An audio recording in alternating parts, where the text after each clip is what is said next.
So the question is that there are kips that are rebellious in nature, smoking some weed, they're off the derech, and they're just, going through their teenagehood, and then there are some people who are doing that also, but they have mental illness, and should they be treated the same? Same prescription for everybody. What about mental illness? Short question, long answer. I'm going to try to be makatzer and still come across with a proper response. First of all, we have a tremendous, long list of parents who testified and will continue to testify that their children were diagnosed with mental illness, everything up to schizophrenia. And means, when I say that, I mean ADD, ADHD, ODD, BPD, bipolar included, which is the schwer, but not schizophrenia, which I'm going to put that as a suffix. But until then, all kinds of stuff, who have testified consistently that approximately 2 to 3 years after doing TP properly, effectively, that it turns out that the psychiatrist consistently said, we don't know what happened, but it's gone. We had a girl here who was diagnosed, a wealthy family, diagnosed by 4 top psychiatrists. I can give you their names. Bipolar, bipolar, bipolar, bipolar. And they say bipolar is not something, it's a fact. It's like a broken arm. It's a fact. It's physical, right? And you can meet the mom. I'll give you her phone number.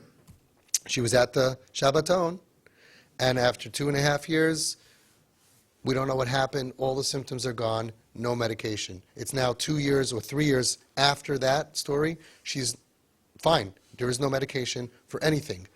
Where did it go? So my first answer to you is that children who are raped and molested and traumatized as children could appear to behave in a way that looks like mental illness. And we've spoken about that today, about the ADD and the ADHD kids, who they're going to look like something. And if it's severe trauma that's inside of them, and then they weren't understood, and then the whole world turned on them and thought that they're bad, lazy, or stupid, and they were misunderstood and mistreated, it can break your brain that it really looks like bipolar. And we had that beautiful, amazing article from Dr. Reggie Melrose that we learned today, that it's not bipolar, it's trauma, because they're going to look like different things. So the first answer is, I don't know what percentage of kids that look like they have mental illness really have mental illness. Many to most of our kids don't have mental illness. And I'm talking about large numbers. And I've said this publicly, and I've gotten tremendous flack from psychiatrists and the psychology world. Don't say that. You sound like a nutcase. And I'm saying, I'm not saying anything. I'm giving you feedback. FYI, out of 300 plus families, many kids had many diagnoses that are gone with TP. So either the diagnosis was wrong originally, which is what Melrose says, or we healed it the same as I don't know what. I don't know what. I don't have to know what. It's not my job. But we've done an experiment here that has proven over and over and over again that so far, out of 300 plus, and I take bad cases, and we take kids who are diagnosed with schwere things. They're not crazy, and they don't really have that mental illness. That's number one. Part A, we're talking about if we knew from Hashem it's mental illness, then we have a question. But most of the time it's not. They're acting mentally ill. They're out of control. Because their brain is broken from trauma, they will become addicted very easily to crazy stuff, sex addiction and then shopping addiction and but that's because their brain is broken and they need it. Like we spoke about addiction today, it's only because of the pain. Take away the pain, the addiction falls away almost on its own, except for heroin in that category, which is much harder. But all the other stuff, even cocaine, even shrooms, I'm doing this a long time, and this is what we're seeing. So that's the first part. So if most of the kids that come here end up not having mental illness, so when we have a kid, al pi raiv, we have to assume that the mental illness could go away. The question, though, is, what about those that have true mental illness? Now, first of all, I get calls all the time from kids and young adults that are diagnosed with mental illness that are on the derech.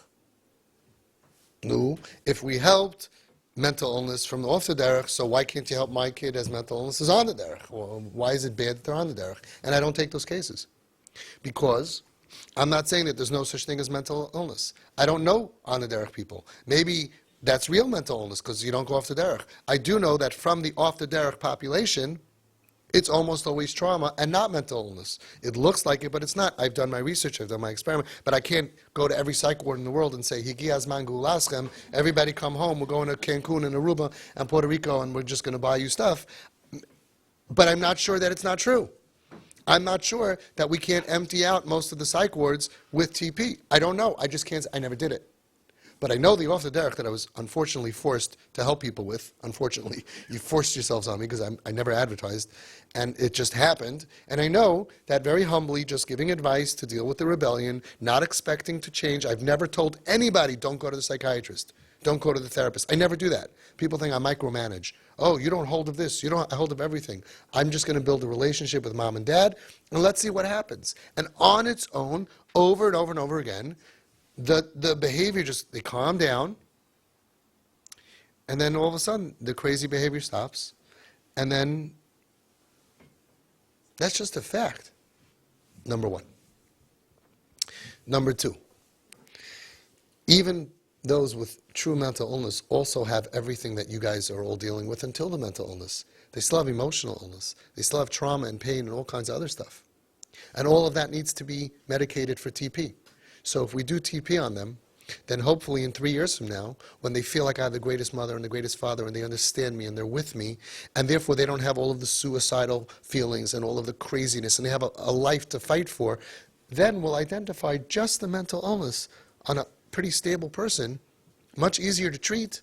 They'll get the right medication just for that without having to deal with all the other medication for treating other stuff that looks like it's there that it's not. So we're basically clearing away the rubble, getting through the smoke and mirrors, giving a support system to the child, so in 5 years from now they can get the right diagnosis and get the right medication.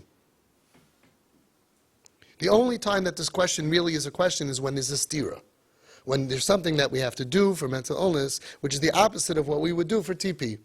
And in such a case, then we need tremendous yata d'shmaya. We need to look at the odds and we need to make a decision. But most of what we're doing, even if a child has true mental illness, you can buy them gifts. You can say, I love you. You can be there for them. You can take them on vacation. You can make them feel good. And even people with real mental illness especially deserve to be spoiled in luxury and in love and in fun. They have mental illness in their brain. Is that a good enough answer?